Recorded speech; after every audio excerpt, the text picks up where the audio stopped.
बिल्कुल नहीं ला सकते। क्या मजाक है बताइए आप, ये डेमोक्रेसी है? नॉमिनेट भी स्टेट गवर्नमेंट करेगी, वो अगर डिक्टेटर बन जाएगा जैसा आज भारत में हो रहा है तो वो भी नहीं हटेगा। कम से कम यहां पर तो इलेक्शन है, वहां पर तो आप 5 साल झेलते रहो उसको। अच्छा सर, अब ये जो क्लॉज 11 और क्लॉज 9 आप 16AA से देखिए, where the qualification of the members of the board has been limited only to 3 categories contained in 14(1)(c). Intention is very clear that the majority is to be packed with non-Muslims. So who will defend my interests, sir? If I cannot depend on the state work board, central work council, which are going to comprise non-Muslims, this in itself is a clear violation of Article 26, 14 and 15, sir. अच्छा sir, CO पहले 95 act में था कि word मुस्लिम, आपने गायब कर दिया उसको। अरे आखिर क्यों इतनी नफरत है आपके लफ्ज मुसलमान से? अच्छा फिर क्या कह रहे हैं आप कि ये भी आर्टिकल 26 का वायलेशन है। सब जितने हिंदू धर्म के प्रॉपर्टीज हैं, सिख धर्म के हैं, बौद्ध के हैं और आपके जैन के, वहां पर उन्हीं के मजहब का ऑफिसर होगा। और कहां पर नहीं होगा? वक्फ बोर्ड में। Waqf board is a pure religious institution, इसको समझने की जरूरत है। तो आप ये कर दे रहे हैं सर। अच्छा सर, आप देखिए, अब आप आ जाइए ये ट्राइब्यूनल पर। मुझे समझ में नहीं आया सर कि हमारे होम मिनिस्टर वजीर दाखिला ने क्या कह दिया कि 2013 का जो कानून है वो नहीं बनता तो हम नहीं लेके आते। मैं बड़े अदब के साथ उनसे पूछना चाह रहा हूं कि क्या उस वक्त राजनाथ सिंह साहब, अडवाणी साहब, हमारी लेट सुषमा स्वराज, ये बड़े बड़े नेता यहां बैठे थे? आपने यूनानिमस उस कानून को पास करवा दिया। कीर्ति आजाद थे उस वक्त, अब यहां बैठे हैं वो टीएमसी में। तो क्या आप गलत थे या वो गलत थे? हमको बता दीजिए, आप बता दीजिए। क्योंकि अगर अडवाणी आपके लिए बहुत बड़ा नेता है, मेरे लिए नहीं हो सकते, आपके लिए आपने पद्मश्री दिया उनको। मोहतरमा सुषमा स्वराज की जबरदस्त तकारीर का मैं कायल हूं, वो बैठकर उस 2013 को यूनानिमस पास कर दिए। मुझे कंफ्यूजन है कि क्या अमित शाह, नरेंद्र मोदी बड़े हैं या अडवाणी बड़े हैं? आपके लिए आप तय कर लीजिए। अच्छा सर, आपके tribunal sir, railway Clements tribunal, NGT tribunal, income tax, वैसे 14-15 ट्राइब्यूनल, हिंदू एंड का ट्राइब्यूनल, सबका अपील नहीं होती, रिव्यू होता है। गृह मंत्री सरकार कह रही है कि नहीं, रोक दिए, रोक लगा। कैसे रोक लगाते हैं? रिव्यू और अपील में तो फर्क होता है ना सर। आप ही कह रहे हैं कि पूरे कोर्ट्स में बैकलॉग है और आप अपील कर रहे हैं। अच्छा सर, रिटायर्ड डिस्ट्रिक्ट जज 95 में सिटिंग डिस्ट्रिक्ट जज था, जो एडमिनिस्ट्रेटिव कंट्रोल था सीजीआई साहब, उसको निकाल दिए। अच्छा सर, अब आप अभी हमारे मंत्री साहब ने कहा trust, sir Shri Sai Baba trust 2004, वो ये कहता है जो ऑफिसर उसमें काम करता उसको साई बाबा का डिवोटी होने चाहिए और उसको डिक्लेरेशन लिख के देना पड़ेगा। यहां पर हो रहा तो यहां पर क्यों नहीं हो रहा? अच्छा सर, आप फिर देख लीजिए, ये आपका हो गया सर। हां, अब अमित शाह साहब ने सेक्शन 2A के बारे में कहा और उन्होंने इस बात का इकरार कर लिया कि दाऊदी बोहरा के लिए यह बनाया गया है। मगर मैं आपके जरिए से गवर्नमेंट से पूछना चाह रहा हूं, आपने तो उस प्रोवाइजो में दाऊदी बोहरा का नाम ही नहीं लिखा। आपने उनको भी थैंक यू कर दिया, उनका नाम क्यों नहीं लिखा आपने? और सर, और गवर्नमेंट क्या कर रही है? आप मुस्लिम समाज में जो बेकार किस्म के लोग हैं उनको एक रास्ता बना रहे हैं, एग्जिट दिखा रहे हैं कि तुम्हें वक्त से बचना है तो तुम्हें ट्रस्ट बना लो। ये क्या कर रहे हैं सर आप? कम से कम उन दाऊदी बोहरा को आप दे देते। अच्छा sir, clause 3V section 36 clause 18 देख लीजिए। Oral Waqf, oral appointment has sought to be discontinued even though it is recognized practice in Islam. Muslim personal law has recognized oral waqf and 1937 Shariat Application Act. Sir, आप clause 3(9) पर आ जाइए। 5 साल के लिए मुसलमान। मैं किरण रिजिजू से पूछना चाहता हूं, सर दाढ़ी रखे तो मुसलमान प्रैक्टिसिंग है या क्लीन शेव आपकी तरह है? तो बताइए हमको, प्रैक्टिसिंग क्या होगा? अच्छा, किसी को पकड़ के मॉब लिंच कर दिया और बोले कि JSR का नारा लगाया, और वो JSR का नारा लगाया तो क्या मुसलमान रहेगा? नहीं रहेगा। या फिर देश के प्रधानमंत्री ने कहा था कपड़े देखकर पहचानो, तो क्या कपड़े देखकर आप कह देंगे? अच्छा, अगर कोई क्रिश्चियन हिंदू धर्म कबूल करता है तो क्या वो मंदिर को दे सकता प्रॉपर्टी? फिर भारत के संविधान में आर्टिकल 300 क्यों है सर? राइट टू इक्वालिटी क्यों है? फ्रीडम ऑफ रिलीजन क्यों है? 5 साल कहां से लाएंगे? अच्छा सर, और एक चीज सर, और एक चीज मैं आपको बोल के खत्म कर दूंगा सर, इस बिल में वक्फ औलाद का सर, इसमें आप देखिए clause 432, the creation of waqf aulad shall not result in denial of inherent right to heirs including women heirs और द वाकिफ और the right of person. Sir ये आर्टिकल 25 का वायलेशन है, शरीयत एप्लीकेशन एक्ट 37 का वायलेशन, आर्टिकल 300A का वायलेशन है। अच्छा, हिंदू धर्म में सेल्फ एक्वायर्ड प्रॉपर्टी को एक हिंदू, अब उसके फर्ज के 2 बच्चे हैं, वो एक को अपनी पूरी दौलत दे सकता है, कोई रोक टोक नहीं है। वो कहेगा नहीं मैं घर के बच्चों को नहीं दूंगा, मोहल्ले के गरीब को दे दूंगा, वो भी कोई रोक टोक नहीं है। वहां पर आपको बच्चों की फिक्र नहीं है। जब मैं अपनी प्रॉपर्टी को अल्लाह को मालिक बनाकर दे रहा हूं, आप कह रहे बच्चियों की फिक्र नहीं है। इतनी मोहब्बत आप बिल्किस बानो से दिखा देते तो आपके लिए दुआएं देती आपके लिए। तो सर आप दूसरी बात आप देख लीजिए सर, आखिरी बात कहकर मैं अपनी बात को मुकम्मल कर रहा हूं सर। नहीं खैर मैं मुकम्मल कर रहा हूं, स्पीकर साहब बहुत टाइम दे दिए। सर आप देखिए, इसमें अमित शाह साहब बोले कि इतनी प्रॉपर्टीज का कब्जा हुआ, चोरी हुई, ये हुआ। सर क्लॉज 2652A सेक्शन, अगर कोई प्रॉपर्टी बेचता है 2 साल की सजा थी, आपने क्या कर दिया, उसको 6 महीने कर दिया। नॉन अवेलेबल था, आपने अवेलेबल कर दिया। सेक्शन 40 की बात करते हैं, सेक्शन 40 में सर हमको जो ज्वाइंट वर्किंग कमेटी का जो नोट्स दिए, उसमें मिनिस्ट्री ऑफ माइनॉरिटी अफेयर्स ने कहा कि 30 साल में 515 केसेस सेक्शन 40 के, और सिर्फ 8 लोग कोर्ट को गए। वक्फ यूजर का कानून तेलंगाना आंध्रा में है, सेक्शन 40 का कानून तमिलनाडु 63 है, आंध्र प्रदेश में 43 है। और सर आप डायरेक्शन दे रहे हैं, अच्छा क्लॉज 4218B देखिए सर, आप रूल बना रहे हैं, कोऑपरेटिव फेडरलिज्म के खिलाफ है, इतना रूल बना रहे हैं। और आखिर में सर मैं आपको बताना चाह रहा हूं स्पीकर साहब, ये बिल का मकसद सिर्फ मुसलमानों को जलील और रुस्वा करना है, मुसलमानों को दूसरे दर्जे का शहरी बनाने का इनका मकसद है।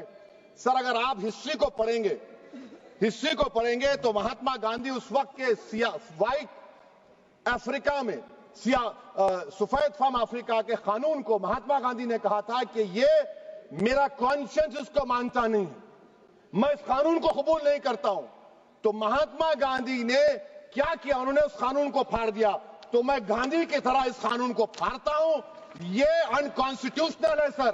इस देश में झगड़े पैदा करने का काम बीजेपी करना चाहती है मस्जिद और मंदिर के नाम पर, इसीलिए मैं इसका कंडेम करता हूं। और मैं आपसे गुजारिश करता हूं कि मैंने अपने 10 अमेंडमेंट दी है, आप इसको कबूल करिए सर, मुझे बोलने का मौका दीजिए और उस पर डिवीजन का मैं डिमांड भी करूंगा। Thank you sir. माननीय गृह मंत्री जी।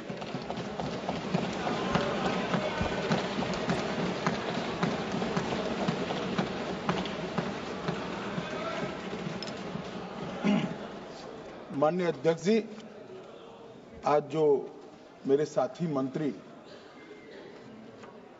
बिल लेकर आए हैं उसके समर्थन में मैं खड़ा हुआ। माननीय अध्यक्ष जी, मैं सुबह से जो चर्चा चल रही है 12 बजे से, ओके एक मिनट चेक कराता हूँ। हाँ एक सेकंड चेक कराता हूँ।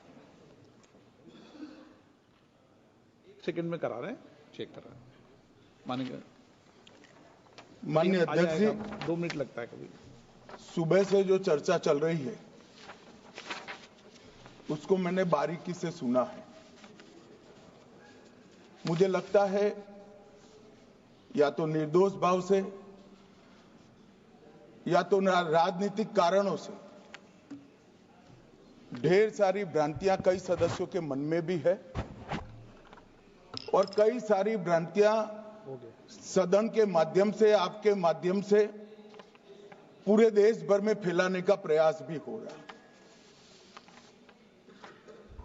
बिल पर चर्चा का जवाब तो माननीय रिज्जू साहब देंगे।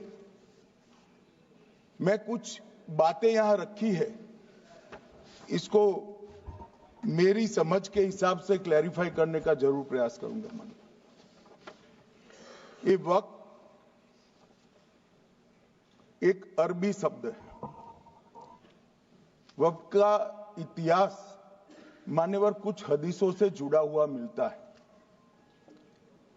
और आजकल जिस अर्थ में वक्फ शब्द का प्रयोग किया जाता है, इसका मतलब है अल्लाह के नाम पर संपत्ति का दान, पवित्र धार्मिक उद्देश्यों के लिए संपत्ति का दान। मान्यवर वक्फ का समकालीन अर्थ, अभी जो अर्थ हम समझ रहे हैं, वो इस्लाम के दूसरे खलीफा श्री उमर के समय में अस्तित्व में आया। एक प्रकार से इसकी आज की भाषा में व्याख्या करें तो वक्फ एक प्रकार का चैरिटेबल एंडोनमेंट है, और जहां एक व्यक्ति संपत्ति, भूमि या मूल्यवान संपत्ति धार्मिक या सामाजिक भलाई के लिए दान करता है, बिना उसको वापस लेने के उद्देश्य से, वहां वक्फ की रचना करती। इसमें दान देता है, वो शब्द का बड़ा महत्व है। दान उस चीज का ही कर्ज किया जा सकता है जो हमारा है। सरकारी संपत्ति का दान मैं नहीं कर सकता मान्यवर, किसी और की संपत्ति का दान मैं नहीं कर सकता। दान उसी चीज का किया जाता है जो हमारा है। मान्यवर, इसी विषय पर ये सारा जो बहस चल रहा है। भारत का जहां तक सवाल है, दिल्ली में सल्तनत काल के प्रारंभ में मुइज़ुद्दीन घोरी के समय पर पहली बार वक्फ अस्तित्व में आया। अंग्रेजों के जमाने में 1863 के धार्मिक दान अधिनियम से चलता था।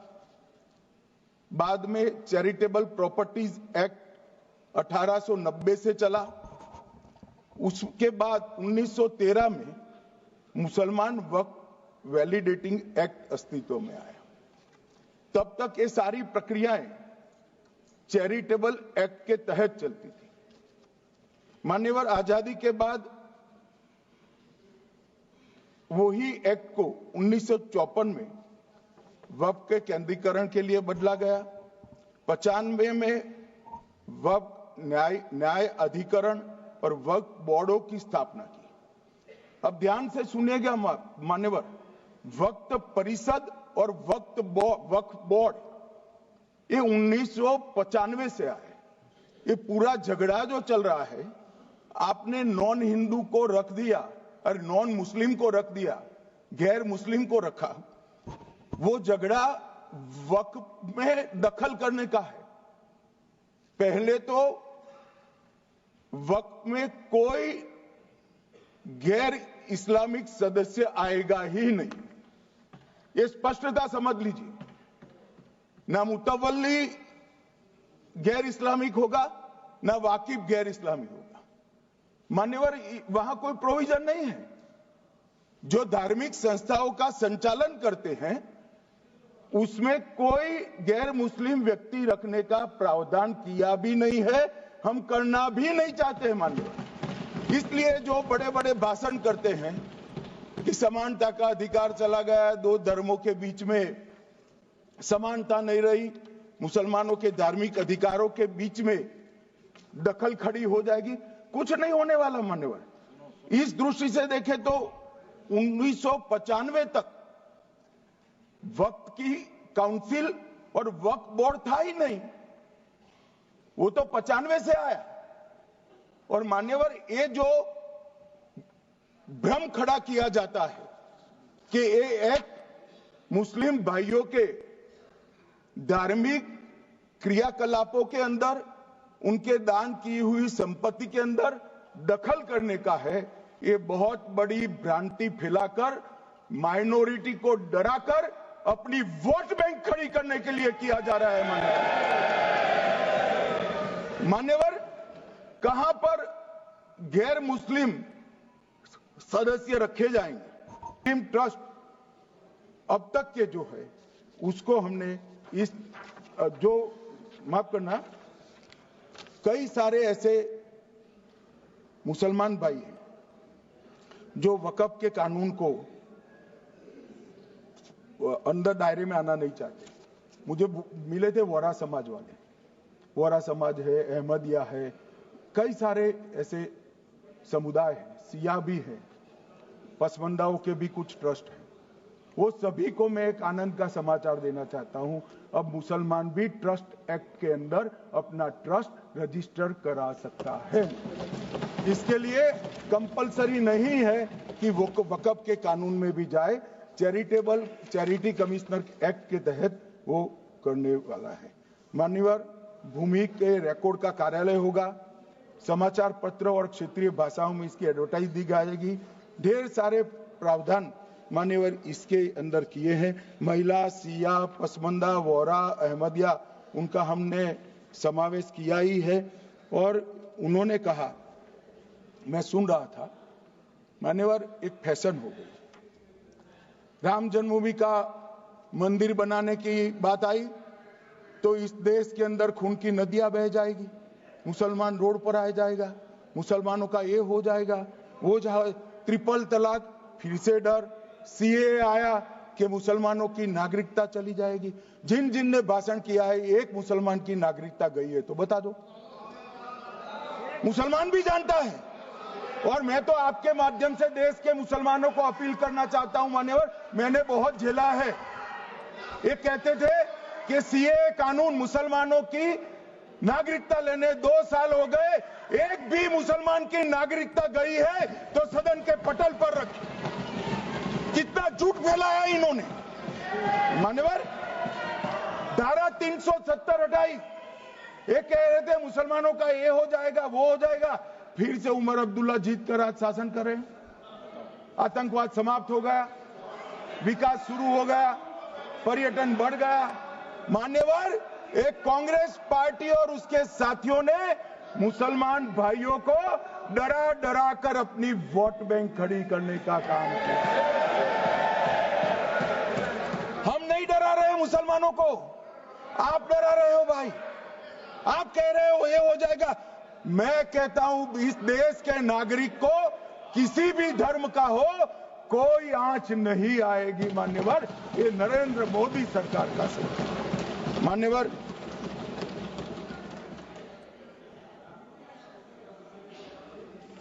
इनको मान्यवर ना पिछड़ों की चिंता है ना मुसलमानों की। ये सालों से जातिवाद और तुष्टीकरण इसके आधार पर काम करते हुए आए हैं और जातिवाद और तुष्टीकरण की राजनीति कर कर अपने परिवार की पॉलिटिक्स को आगे बढ़ाए हैं। मगर 2014 से मान्यवर जातिवाद, तुष्टीकरण और परिवारवाद को एक साथ नरेंद्र मोदी ने समाप्त कर कर विकास की राजनीति इस देश में प्रस्तावित की। पॉलिटिक्स ऑफ परफॉर्मेंस, परफॉर्म करिए और चुनकर आइए। 3 टर्म मोदी जी को चुना है और 3 टर्म भारतीय जनता पार्टी की सरकार रहने वाली है। मेरी बात ठीक कर। मान्यवर, अंत में मैं किरण जी को बहुत बहुत बधाई देना चाहता हूं कि बहुत अभ्यास कर सारे दूषणों को निकालकर वक्फ कानून को शुद्ध, पारदर्शी और उद्देश्यों को समर्पित बनाने का काम रिज्जू साहब लेकर आए हैं। मैं इसका समर्थन करता हूं। ईटी मोहम्मद बशीर, आप कुछ बोलना चाहते थे? छोड़िए, गृह मंत्री जी ने विषय रख दिया। मेरा नाम सर माननीय वेणुगोपाल जी ने लिया था और सर मैंने बड़ा स्पष्टता से सर कह दिया था। ईटी मोहम्मद बशीर बाद में करो। ईटी मोहम्मद बशीर छोड़िए। ईटी मोहम्मद बशीर